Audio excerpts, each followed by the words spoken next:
Hi, I'm Maggie. Thank you for stopping by Crafts the Charm today. I'm so glad you're here.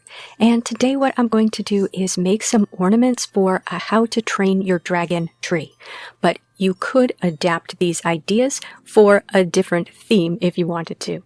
My youngest loved How to Train Your Dragon when they were younger, and we made some ornaments. We made these shield ornaments one year. So this is a fun family project, although I'm going to upgrade a little from the ornaments that we made years ago. And with the new How to Train Your Dragon movie coming out in the summer, I think this is a great time to make some How to Train Your Dragon ornaments for your tree. So we will start with the shield ornaments. And to make these, I'm going to use these wood rounds. And what I want to do first is find the center of the round. So I'm tracing this on a piece of white paper, and then I'm going to cut out around the paper and fold it in half and then fold it in half again. That shows me where the center of the circle is. And then I'm going to put that over my wood round and take my compass and poke a hole through the center and press into the wood. Now I can remove the piece of paper, and the center of my compass has marked a hole. Now I'm going to put my compass in that hole, and I'm going to draw some circles around the wood round. And what you draw depends on what shield it is that you are imitating. So for my first shield, I'm going to make Astrid's shield from the first movie. And that has a border, which is a metal border, and it also has a painted border inside that border, and then there's the round metal piece in the center. So I'm going to use my compass to draw circles for all of those pieces to guide me. And then my next step is I'm going to draw the design from Astrid's shield as best I can, and I'm just going to sketch that onto my shield with a pencil. Once I've sketched that, I'm going to use hot glue to sort of mold the metal parts of the shield. So beginning with the center part of the shield, I'm just going to fill that with hot glue and make it a little bit raised. And then to get the correct shape, I'm going to hold it upside down. And when it becomes a little too elongated, I just flip it back right side up. And just keep an eye on the glue. Keep turning it upside down and right side up to get the shape that you want for the center of the shield, because it's a sort of domed shape. And then for the metal around the edge of the shield, I found this a little bit more challenging, but you just want to make as neat a bead of hot glue as you can all the way around the shield. I would recommend waiting for the center to dry or cool first before you do the edge, because that way you can turn the shield by turning the center. Now the design on Astrid's shield is outlined in black, so I'm just going to use a Sharpie to outline the drawing that I did. It's not important if it's not perfect because I am going to paint over it, but this is going to give me some nice clear guidelines that I can then go over again when I'm done painting. Now for the metal parts, I'm going to paint them first with a pewter gray, and I will list all of the paints that I used in the description. So the pewter gray is just going to make the hot glue parts opaque with a color that sort of resembles the metal color that we want.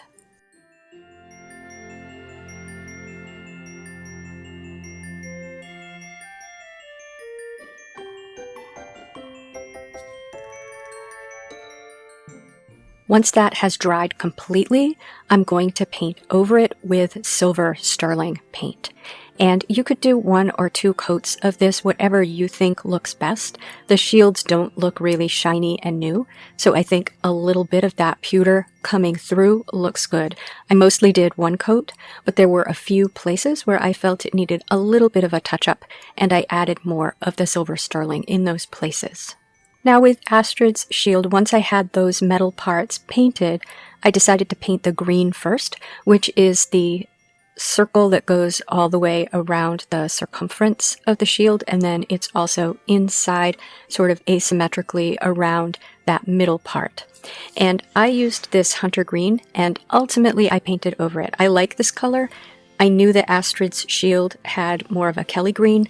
I thought it would be okay, but once I got the other colors on the shield, I didn't like it, and it's just paint. So you can try something, and if you don't like it, you can always paint over it. So once the green had dried, I mixed up a blue that I thought looked like the blue on the shield. It's a bright blue, but it's light, and I feel like it has a little bit of green in it. So I did my best to mix up a color for that, and then I painted that in the blue areas. Once that was dry, I painted in the white areas, and then for the last color, I really couldn't tell if it was red or orange, so I ended up trying to mix a sort of orangey red, and I painted in those final areas with that sort of orangey red color. Once that was all painted, I really wasn't happy with it. I tried to weather it a little bit by dabbing a little bit of white onto it with a stenciling brush, but I didn't like that, and that's when I realized that the problem really was that the green was not the vibrant color that you see on Astrid's shield. So what I did was I mixed up, this is some chalk paint because these were the colors that I had that I felt were closest, and I mixed up these two green, blue-green colors of chalk paint to get a more vibrant color, and I just painted over the green parts on the shield. And you can see that looks much better. So once I had done that, I then just went over the black parts again with my Sharpie.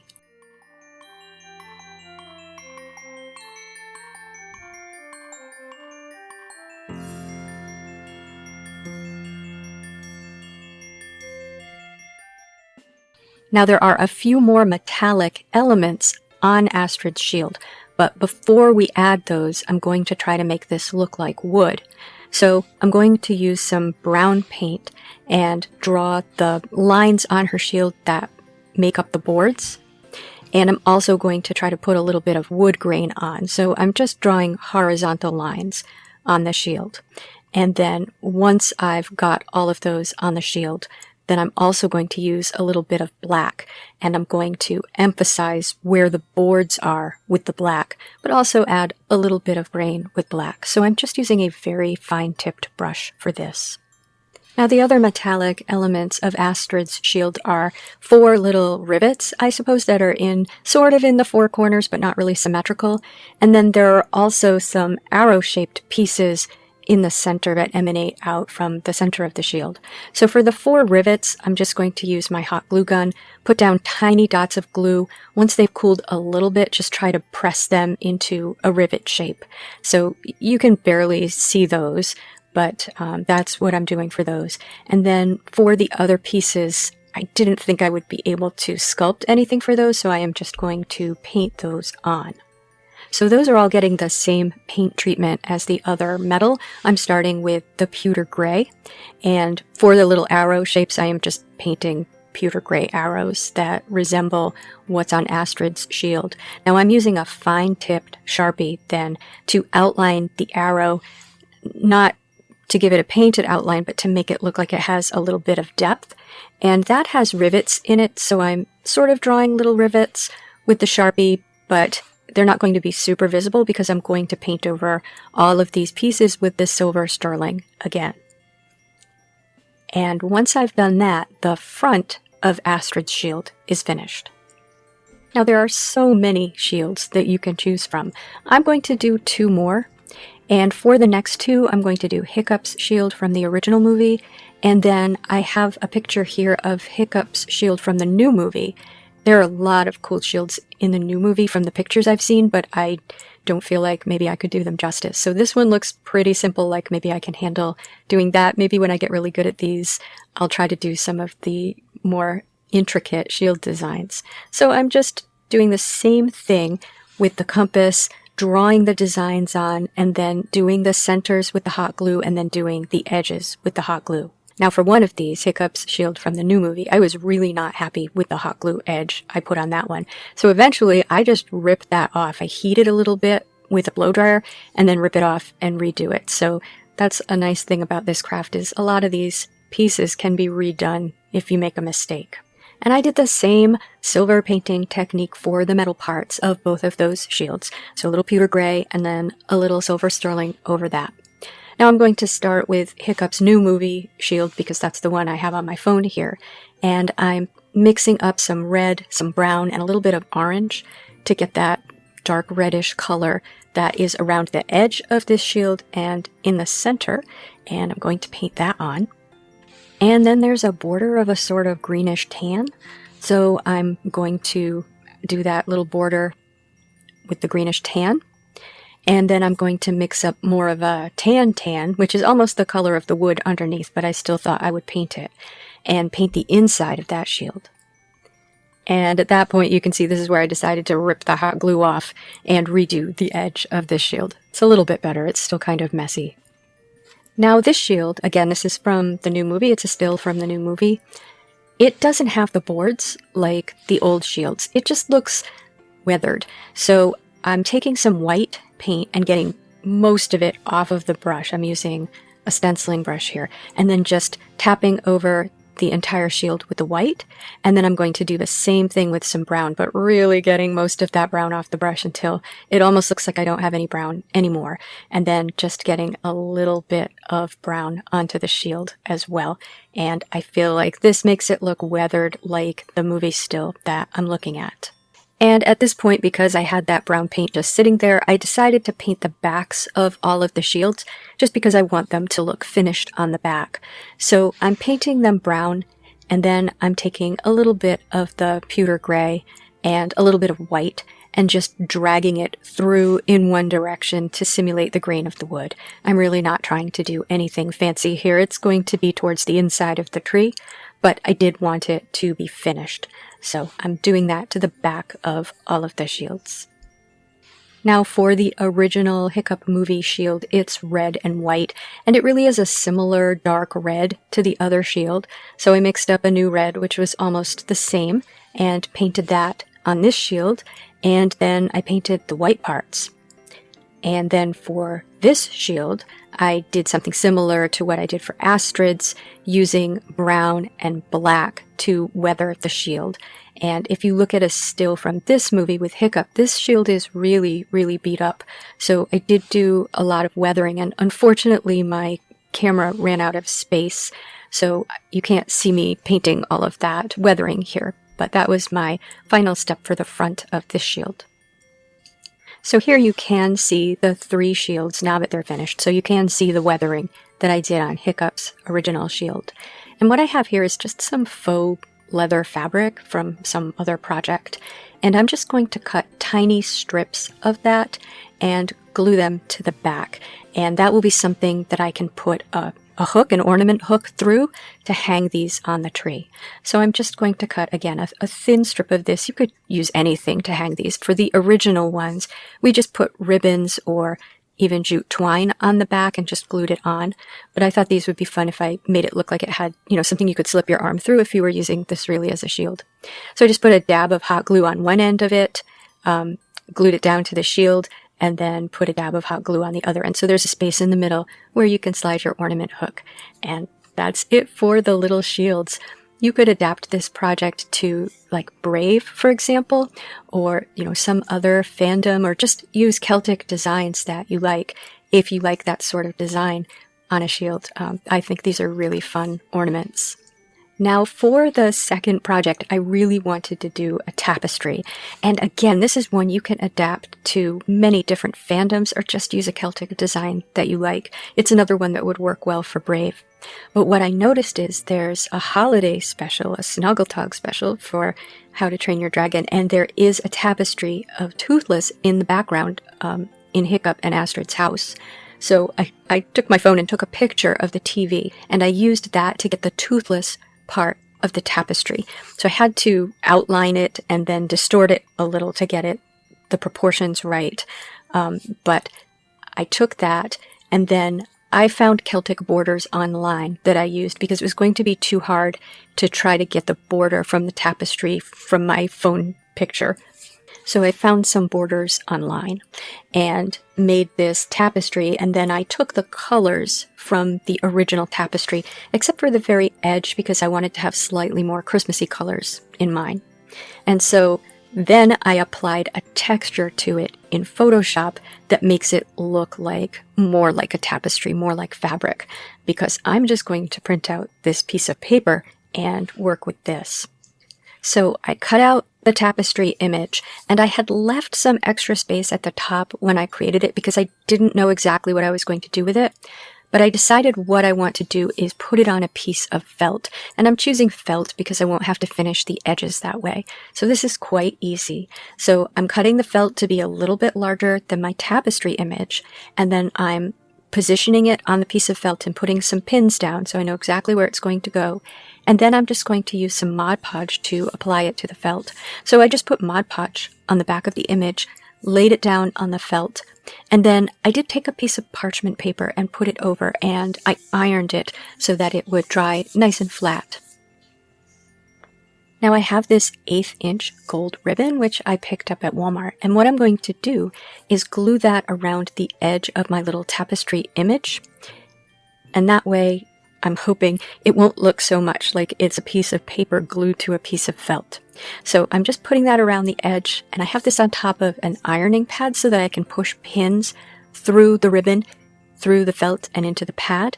And getting this sort of measured out, I'm doing just some little loops at the edges to sort of imitate the look of the tapestry itself. And then I'm just going to apply Mod Podge to the ribbon and then push it back down with the pins. And after I've got it all pinned down, I'm again going to remove the pins and use an iron and some parchment paper to iron that down flat.